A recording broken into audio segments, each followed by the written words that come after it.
The funeral was on a Thursday. We buried Margaret in the morning, in the cemetery 3 blocks from the church, where we had been married 43 years earlier. The same oak trees, the same quality of October light, the specific gold of it, the way it comes through the leaves, just before the leaves decide to let go.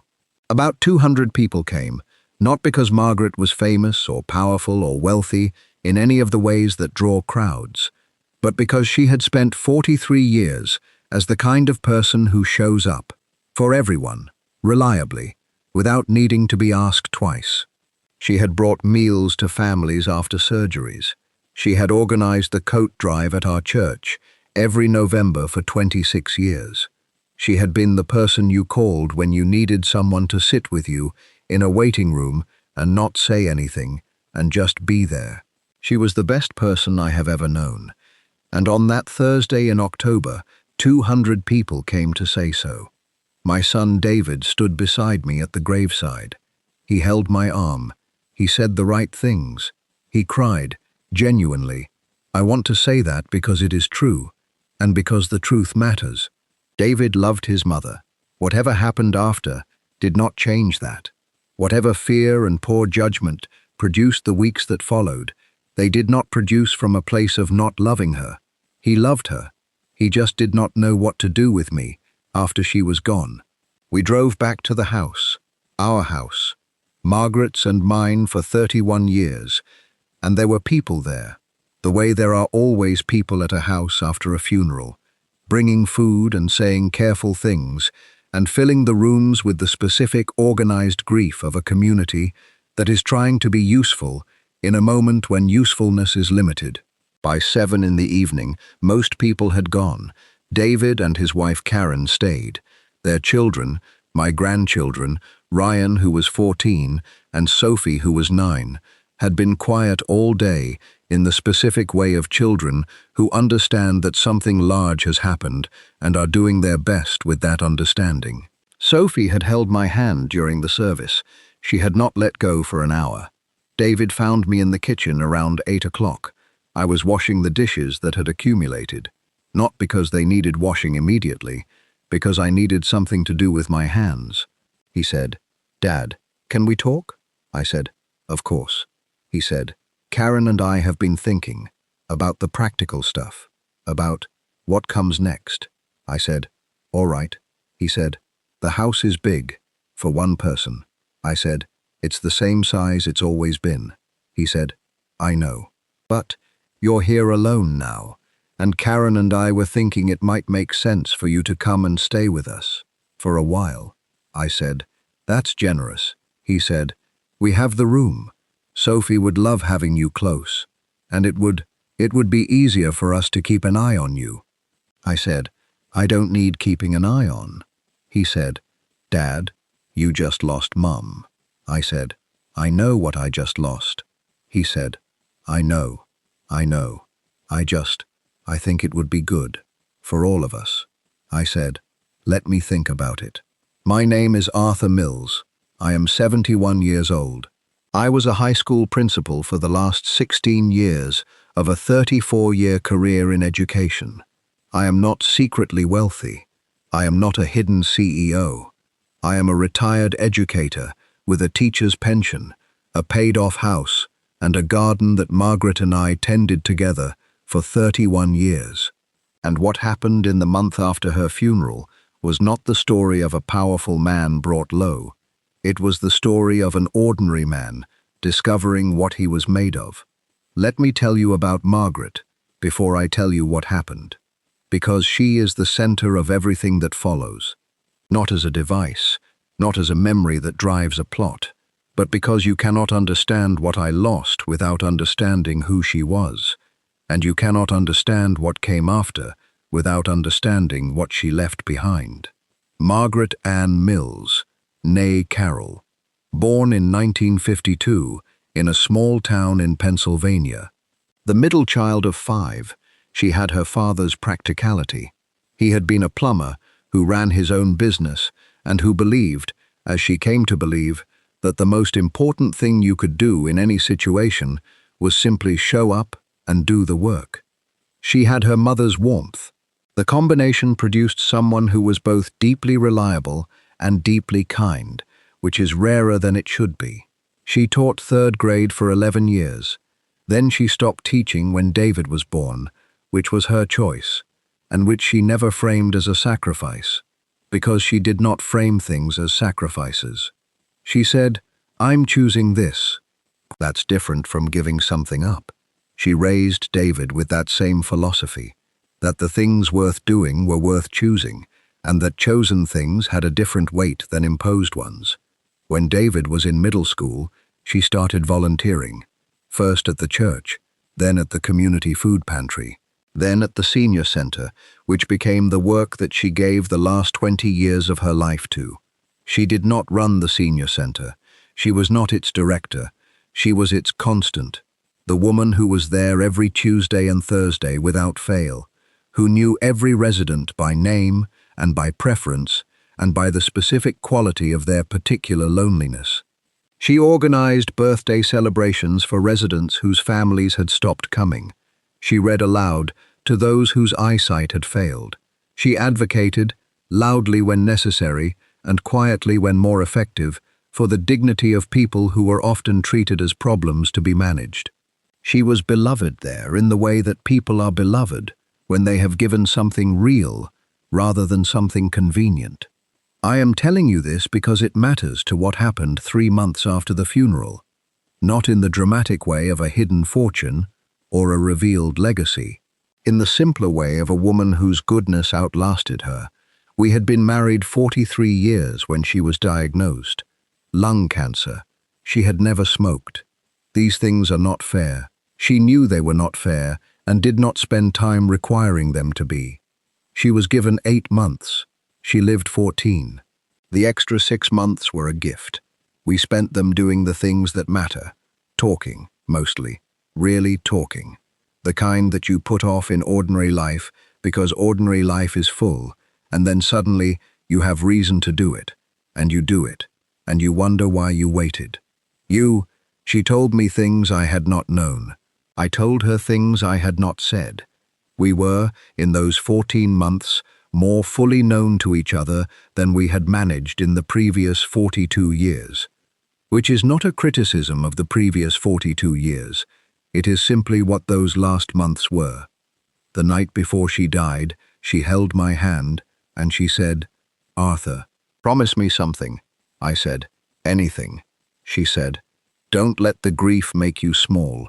You have more left to do. I need you to do it." I said, "I promise." She said, "And be patient with David. He doesn't always understand his own fear." I said, "I will." She said, "I love you." I said, "I know." "I love you too."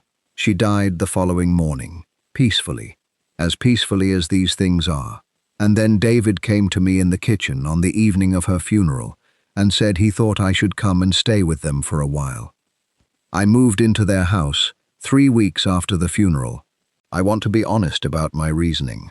I was not ready to be alone in the house that Margaret and I had shared. I knew this about myself. I am not a man who cannot be alone. I had spent many evenings alone during my career, when work kept me late or took me away. But the specific aloneness of a house that has had 2 people in it for 31 years and now has 1 is different from ordinary solitude. It is a different species entirely. I said yes to David's offer because I was not ready for that aloneness. I packed what I needed. I rented out our house to a young family who treated it carefully, which helped. And I moved into David and Karen's guest room with 2 suitcases and Margaret's photograph on the nightstand. The first 2 weeks were manageable. Sophie greeted me every morning with the specific enthusiasm of a 9-year-old who has decided that having grandpa in the house is an excellent development. She showed me her drawings. She told me about her friends. She requested that I help her with a school project about animals, which we did together at the kitchen table on a Tuesday evening, with reference books spread across the surface, and Sophie's total confidence that I would know everything necessary. I did not know everything necessary. I looked things up. She found this hilarious and educational simultaneously. Ryan was 14, and therefore navigating the specific complexity of being 14, which involves being simultaneously in need of family and committed to appearing not to need it. He acknowledged me with the careful neutrality of his age. I gave him space. We found, over time, a comfortable, quiet companionship. He would sit near me in the living room while we each did our separate things, and this, I came to understand, was his version of closeness. It was enough. It was real. The difficulty was not with the grandchildren. Karen is, and I want to be fair and precise, a woman under significant pressure who made decisions from that pressure that she would, I believe, make differently now. She was managing her own grief about Margaret, who had been her mother-in-law for 17 years and whom she had genuinely loved. She was managing the household.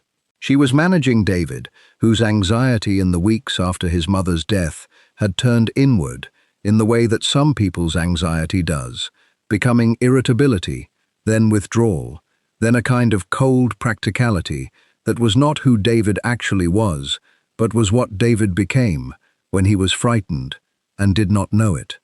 The financial pressure was real. David worked in sales, regional manager for a medical supply company. The company had been restructuring for 8 months. 2 of his colleagues had already been laid off. The threat to his own position was not stated, but was present in the house, the way those things are present. In the quality of his phone calls, in the shortened dinners, in the way he looked at his phone. He was frightened. He had just lost his mother. He was frightened that he might lose his job. He did not know how to hold all of that, and so he managed it the way people manage things they cannot hold. He organized. He made practical decisions. He looked at the variables in his life, and he decided which ones he could control. I became a variable he decided to control. It happened gradually. First, Karen mentioned that the guest room was actually needed for an upcoming visit from her sister. Could I perhaps take the smaller room at the end of the hall? The smaller room was adequate. I moved. 2 weeks later, David mentioned that Sophie had been having trouble sleeping, and the doctor had suggested she might benefit from a quieter space in the evenings. Could I perhaps spend my evenings in the basement, where the television wouldn't disturb the upstairs routine? I spent my evenings in the basement. I told myself these were reasonable adjustments in a shared house. I am a reasonable man. Then came the morning, a Saturday, 3 weeks before Christmas, when David came to me after breakfast, with the specific, careful expression of someone who has rehearsed what they are about to say. He said, "Dad, Karen and I have been talking." I said, "All right." He said, "The setup here, it's not really working, for anyone." I said, "Tell me what you mean." He said, "There's the space issue, and the flow of the house, the kids' routines. And honestly, Dad, I think you need more independence than this arrangement provides." I said, "I have independence." He said, "I mean, your own space." I said, "I have a room." He said, "I mean something more, suited to you." I said, "David, what are you saying?" He said, "The garage has a back area. It's heated. We were thinking it could be set up as a small apartment. Your own entrance. Your own space. It would be better for everyone." I sat with that. The garage. My son was suggesting I sleep in the garage. I said, "The garage." He said, "It's heated. It's private. It would be." I said, "David." He stopped. I said, "Your mother has been gone for 6 weeks." He said, "I know." I said, "6 weeks." He said, "Dad, I'm not trying to." I said, "I know what you're trying to do, and I know why." He said, "Then you understand." I said, "I understand that you are frightened about your job, about money, about the future, and I understand that grief does things to people that they don't always recognize as grief." He said, "This isn't about grief." I said, "It is, but that's all right. I'm not going to argue with you about it." I stood up. I said, "I'm going to go back to my house." He said, "Dad." I said, "You made a decision. I'm making mine." He said, "I didn't mean." I said, "David, I know you didn't mean it the way it landed, but it landed the way it landed, and I think some space will be good for both of us." I went to the smaller room at the end of the hall. I packed my 2 suitcases. Sophie found me in the hallway. She said, "Grandpa, where are you going?" I said, "Back to my house, sweetheart." She said, "Why?" I said, "It's time." She said, "But you just got here." I said, "I know." She wrapped her arms around my waist, and I held on, and I thought about the promise I had made to Margaret. Don't let the grief make you small. I picked up my suitcases. I called a cab. I went home. The young family who had been renting our house had found another place in November and moved out a week before I returned. The timing was, I chose to believe, Margaret's doing. I came home on a Saturday afternoon. I put down my suitcases in the front hall. I stood in the silence of 31 years.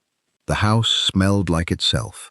The specific combination of the wood floors and Margaret's hand soap that she had ordered from a small company in Vermont, and that I had, without telling her, ordered in bulk after her diagnosis, so it would always be there. It was still there. I went to the kitchen. I made coffee. I sat at the kitchen table, where Margaret and I had sat for 31 years of mornings, and I looked at the garden through the back window, and I let myself cry, in the specific private way that widowers cry when no one is watching and there is no reason to hold it together. Then I washed my face, and I made a list. Not a dramatic list, the practical list of a man who has spent his career managing institutions and understands that structure is a form of grace when grief makes everything formless. Things to do, calls to make, people to see. Number 1 on the list was the senior center. I had been there before, of course. Over the years, I had driven Margaret there and picked her up and attended the occasional event and donated to the fundraisers. I knew the building. I knew some of the staff.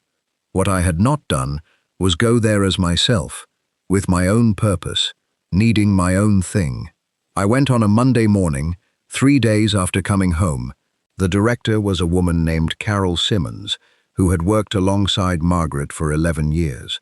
She was in her mid-50s, practical and warm in equal measure, and she received me with the specific care of someone who has been expecting you and has thought about what you might need. She said, "Arthur, I'm so glad you came."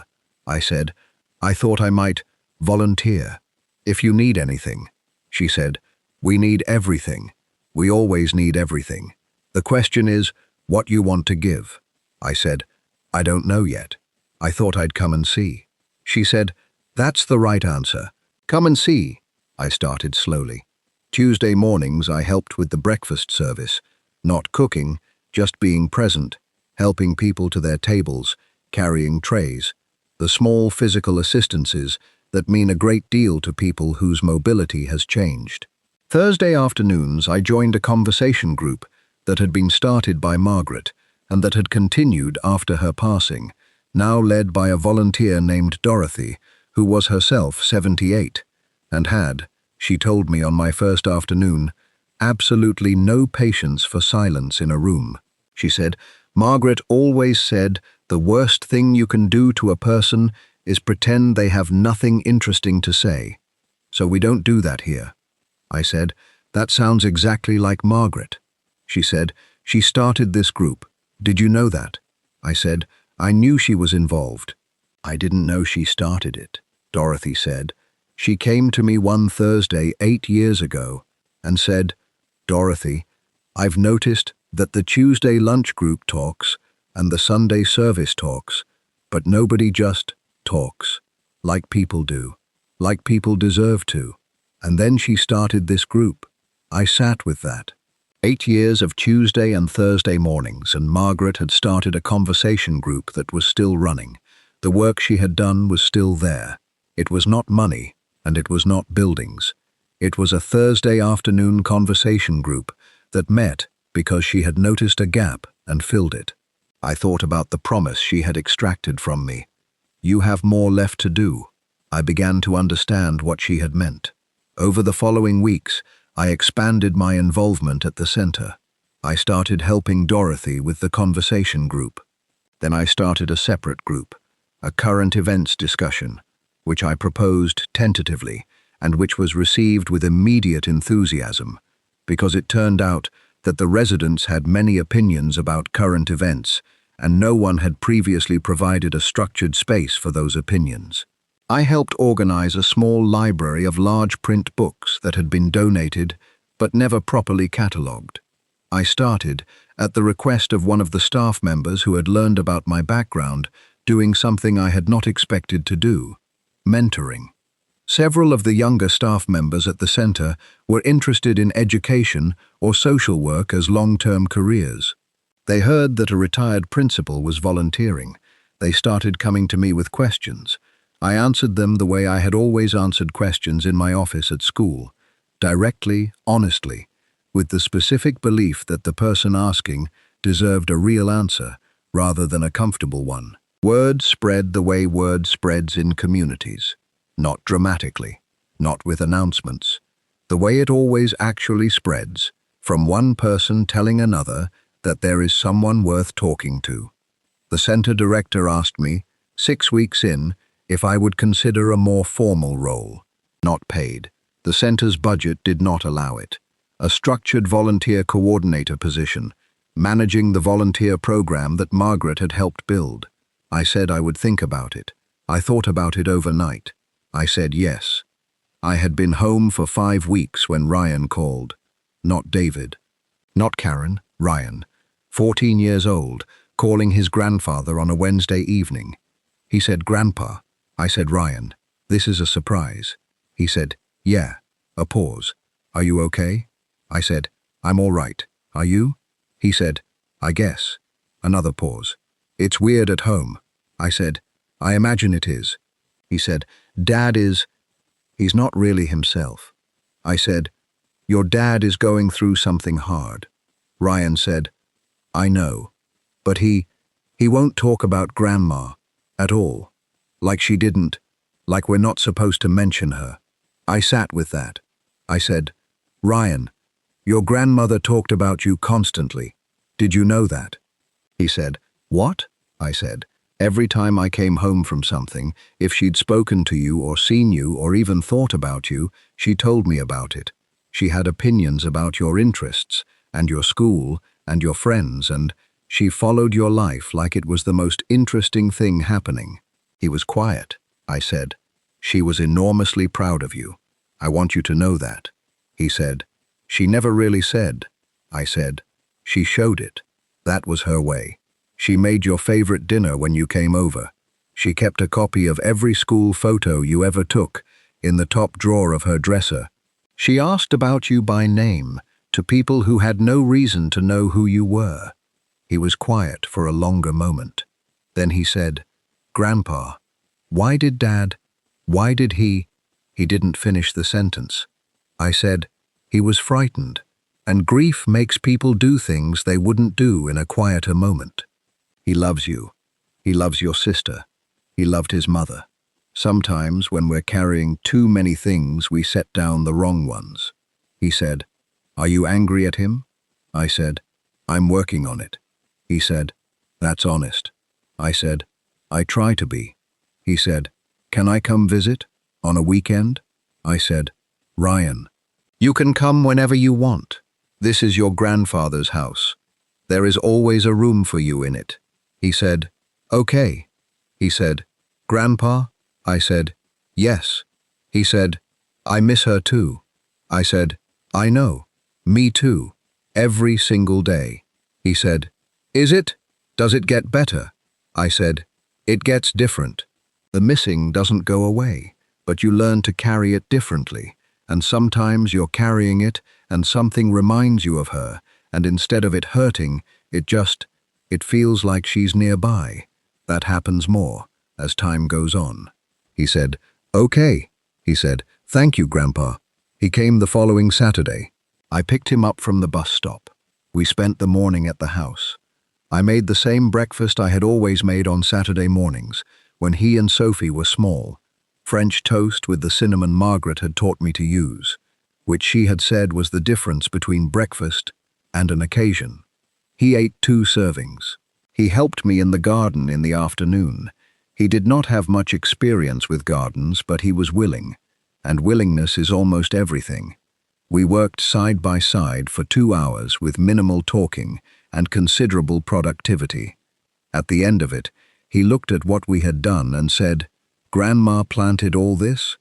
I said, "Most of it. The roses along the back fence were hers. The herb garden was a project we started together." He said, "It's a lot." I said, 31 years of Saturdays." He said, "Can I come back next Saturday?" I said, "I'll have the French toast ready." He said, "With the cinnamon." I said, "Always with the cinnamon." I found the letter in February. Not hidden exactly.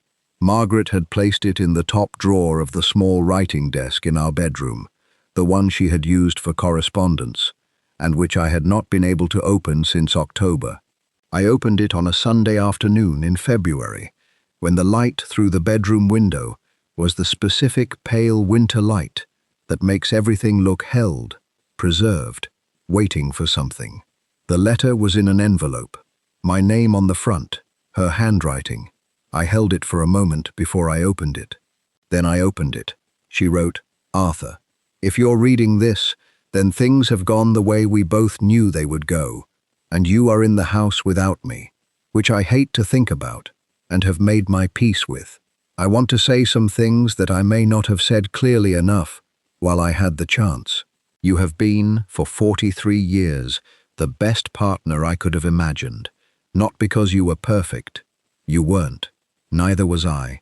But because you showed up every day. For me, for David, for the students in your school. You have spent your whole life showing up for people, and I want you to know that it mattered. It mattered enormously. About David. He is going to struggle. He will not know how to hold his grief, and he will find ways to manage it that may not look like grieving. I need you to be patient with him. Not endlessly. You are allowed to have limits, but patient. He has your stubbornness and my anxiety, which is a combination that requires room to breathe. About you. The senior center needs you. I know you think my work there was just volunteering, just a hobby. It was not. It was the work I was meant to do, and I believe it is work you are also meant to do. Go there. Let them know you. They will show you what comes next. And Arthur, tend the garden. Please, the roses along the back fence need mulching in late winter. Don't let them go. I love you. I have loved you since 1978, and I will be loving you from wherever I go next. Margaret. P.S. The cinnamon for the French toast is in the tin marked paprika. I relabeled it years ago to keep David from using too much. Don't tell him. I sat on the edge of the bed for a long time. Then I laughed. A real laugh. The first one since October that felt fully like itself. The cinnamon was in the tin marked paprika. Of course it was. I went to the kitchen. I found the tin. I took it out and held it. I thought about Margaret, relabeling a tin of cinnamon and keeping the secret for how long? Years, she said. Years of French toast and David never knowing. I thought about everything she had known and managed quietly. I thought about the letter. Go there. Let them know you. They will show you what comes next. She had known. She had known before she was gone that the senior center was where I would need to be. She had known before I knew it. I went to the garden. I spent the afternoon mulching the roses. David called in March, 4 months after the garage. I answered. He said, "Dad." I said, "David." He said, "Can I come over?" I said yes. He came on a Saturday morning. He looked worse than I had expected, and better than I had feared. He had lost weight in the specific way that people lose weight when they have stopped paying attention to eating. He had the eyes of someone who has not been sleeping well. I made coffee. We sat at the kitchen table. He said, "The job is gone." I said, "I'm sorry." He said, "They laid off the whole regional management team last month." I said, "Are you managing?" He said, "Karen is working extra hours." Ryan got a part-time job, which I didn't ask for and didn't want, but which he decided to do and which, he stopped, which I'm ashamed about. I said, "Don't be ashamed of your son." He said, "I'm ashamed that he felt like he needed to." I said, "That's different. That's appropriate." He looked at his coffee. He said, "Dad, I need to say something." I said, "All right." He said, "What I said. About the garage. The whole month after Mom died. The way I treated you." I said, "David." He said, "Let me finish, please." I said, "Go ahead." He said, "I don't have a good reason for it." I have an explanation, but an explanation isn't a reason. I was terrified about the job, and I was grieving, and I didn't know how to do both things at once, and I took it out on the person who was safest to take it out on. He said, "Which was you, because I knew you wouldn't leave." I sat with that.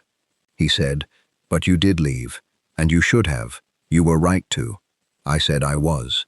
He said, I've talked to someone, a counselor, for the last 6 weeks." I said, "I'm glad." He said, "She asked me to describe my relationship with you, and I realized I didn't. I don't know you very well, Dad. I know your role. I know you were principal. I know you took us on camping trips and helped with homework and did all the things fathers do.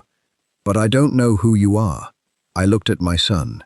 He said, "Ryan comes home from here, and he talks about you, about the garden, about the conversations you have, about the senior center and the people there, and I realized I didn't know any of that, because I never asked." He said, "I never asked my own father what his life was like." The kitchen was quiet. Outside, the March garden was beginning to do what gardens do when they have been properly tended through the winter. The roses were showing their first green. I said, "David, I want to ask you something." He said, "Okay." I said, "At the funeral, when you were standing beside me, what were you thinking?" He said, "What?" I said, "Standing beside me at your mother's grave. What was going through your mind?" He thought about it. He said, "I was thinking, how do I keep everything from falling apart? The job situation, the mortgage, the kids, and you. How do I hold all of it?" I said, "And I was thinking about your mother, about the 43 years, about the last 14 months, about the promise I made her." He said, "What promise?" I said, "She asked me not to let grief make me small. She said I had more to do." He said, "What did she mean?" I said, "She meant the senior center, the work she had been doing. She wanted me to continue it, in my own way." He said, "Are you?" I said, "I'm trying." He said, "Ryan says you started a current events group." I said, "Someone had to. The residents have a great deal to say about current events." He almost smiled. He said, "Dad, I want to ask you something." I said, "Ask." He said, "Can I come back?" I don't mean move in. I mean can I come on Saturdays? With Ryan sometimes. And Sophie, can we start over? From the beginning, from actually knowing each other. I looked at my son, 47 years old, the dark hair going grey, Eleanor's eyes, which still sometimes caught me off guard with their familiarity. He was frightened. He had always been frightened. Margaret had seen it and I had not, or I had seen it and not known what to do with it. I said, "David, I want to be honest with you about something." He said, "Okay." I said, "I'm not ready to pretend the garage didn't happen. I'm not able to look at you right now and feel what I felt before October. That will take time. I want to be honest about that because pretending otherwise would be disrespectful to both of us." He said, "I understand." I said, "What I am able to do is what you asked. Start from where we actually are. Come on Saturdays. Talk. Do the work of knowing each other, which we should have done 20 years ago but didn't." He said, "Yes." I said, "And David, I need something from you." He said, "What?" I said, "Continue the counseling. Don't stop, because things get easier. The grief isn't going to it doesn't just resolve. You need the help." He said, "I will." I said, and apologize to Ryan. Directly. Not generally. Specifically.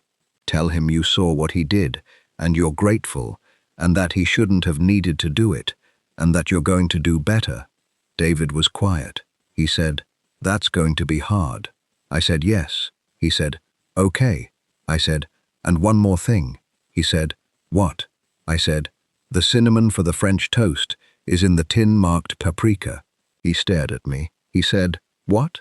I said, "Your mother relabeled it years ago. She didn't want you using too much." He said, She's been, for years." I said, "Yes." He looked at me, and then he laughed. Really laughed. The first real laugh I had heard from him since before the funeral. I laughed too. We sat at the kitchen table and laughed about a tin of mislabeled cinnamon and Margaret's quiet management of our household details. And it was not happiness exactly. It was not uncomplicated. But it was real, and it was shared, and it was the specific warmth of two people who have the same person in their grief. The Saturdays began, not every Saturday at first, every other, then most of them, then by summer, almost all of them. David came alone at first, then with Ryan, then on a Saturday in May, with Sophie, who arrived at the front door with a drawing she had made of the garden, based on Ryan's description, and which bore little resemblance to the actual garden, but which I found deeply moving, and which I put on the refrigerator. Sophie said, "Is that where Grandma's roses are?" I said, "The ones along the back fence." She said, "Can I see?" I took her to the garden. She stood in front of the roses, which were in their full late spring form, which Margaret would have been deeply satisfied by, and she looked at them for a long moment. She said, "Grandpa, do you talk to her in the garden?" I said, "Sometimes." She said, "What do you say?" I said, "I tell her about the week, about what's growing, about things I'm thinking about." She said, "Does she answer?" I said, "Not in words, but sometimes I'm thinking about something and I'll look at the roses and I'll know what she would say about it." She said, "That's nice." I said, "It is." She said, "I want to plant something in the garden. That's mine." I said, "What would you like to plant?" She thought about it seriously. She said, "Something that comes back every year, so it's always here." I said, "That's called a perennial." She said, "Yes, that." We spent the afternoon at the garden center. She chose a coneflower, purple. She planted it herself, with me guiding her hands to the right depth, and she watered it carefully, and she stood back and looked at it, with the specific satisfaction of someone who has made a thing and knows it. She said, "Grandma would like it, right?" I said, "She would love it. She would absolutely love it." Karen came in June. This surprised me. She came without David, or rather, David dropped her off and said he would come back in an hour, which told me this had been planned and which I chose to respect by not commenting on. She sat at the kitchen table. She said, "Arthur, I've wanted to come for a while." I said, "You're welcome here. You always have been." She said, "I owe you an apology." I said, "Karen." She said, I know you're going to be gracious about it, but I need to say it regardless. I was not kind to you after Margaret died. I was overwhelmed, and I was managing my own grief and my own fears, and I made decisions about your place in our house that were wrong, not just impractical, wrong." I said, "You were under a great deal of pressure." She said, "So were you. You were in the first weeks of losing your wife, and instead of comfort, we offered you a garage." She said, "I need you to know that I know that was wrong, not because of consequences, because it was wrong." I said, "I know you know." She said, "Do you forgive me?" I thought about that, about the word and what it actually meant and what it required. I said, "Karen, I think forgiveness is a process rather than a moment. I'm in it. I'm working toward it. I'm not there completely yet, but I want you to know that I see you working too, and that matters." She said, That's fair. I said, it's honest. She said, Margaret always said you were the most honest person she knew. I said, she was generous. She said, she also said you were sometimes too patient, that you needed to advocate for yourself more. I said, she was right about that too. We sat in the kitchen for a while. I made tea. We talked about the children, about David's job search, which was going slowly but going, about Ryan's part-time job and what he was learning from it, about Sophie's coneflower. It was not reconciliation, not entirely. It was the beginning of the working back towards something, which is all that beginning ever is. The senior center held their annual fundraising dinner in September. I had been involved in organizing it, more involved than I had intended when I agreed to help, which is what happens when you bring 34 years of institutional management experience to a volunteer organization that needs exactly that. It was, objectively, a better organized event than it had been in previous years. I am not saying this to take credit. I am saying it because the context matters. At the dinner, Carol Simmons asked me to speak. I had not been warned. She introduced me at the podium and said, Arthur Mills has spent the last year transforming our volunteer program and continuing the work of his late wife Margaret, who many of you knew and loved. He has done this quietly, without recognition, in exactly the way Margaret did everything. And tonight, we want to change that, briefly. She gave me the microphone. I stood at the podium in the community room of the senior center, where Margaret had spent every Tuesday and Thursday for 20 years, and where the conversation group she started met every Thursday still. I looked at the room. Ruth was there, in her usual spot near the window. Harold from the woodshop. Dorothy, who had told me about the conversation group on my first afternoon. The staff members I had come to know. Residents whose names I had learned over months of Tuesday mornings and Thursday afternoons. And at a table near the back, David, Karen, Ryan, Sophie. Ryan had his phone and was probably texting someone because he was 15, but he was there. Sophie was sitting up very straight with the expression of someone taking an occasion seriously. David was looking at me. I said, I'll keep this short, because Margaret always said that speeches are like seasoning. The right amount improves everything, and the wrong amount ruins it. A few laughs. I said, my wife spent 20 years in this room, not because she was required to, not because it benefited her professionally or financially, because she believed. She genuinely, completely believed that the people in this room had things to offer the world, and that the world was not always paying attention, and she was not willing to let that stand. I said, she started a conversation group because she noticed that no one had made space for just talking, like people deserve to talk. She catalogued books because she noticed that people who loved reading didn't have access to what they needed. She remembered birthdays and brought cake and sat with people who were lonely and did not make them feel like a project. I said, that is not a small thing. That is, in my estimation, among the most important work a person can do. I said, I came here 9 months ago because she asked me to, because she knew, before I did, that this was where I was supposed to be. And what I have found here, the people, the work, the specific feeling of being useful in a way that matters, has been the thing that has kept me, in a very hard year, from becoming less than I want to be. I said, I am grateful to her for that direction, and I am grateful to you for receiving me. I said, that's all. I stepped back from the microphone. The room applauded. Ruth, near the window, was crying in the dignified way of someone who has decided to cry and sees no reason to apologize for it. Dorothy was not crying. She was nodding, which from Dorothy was the equivalent of a standing ovation. I found David at the back of the room after. He said, Dad. I said, yes. He said, I didn't know.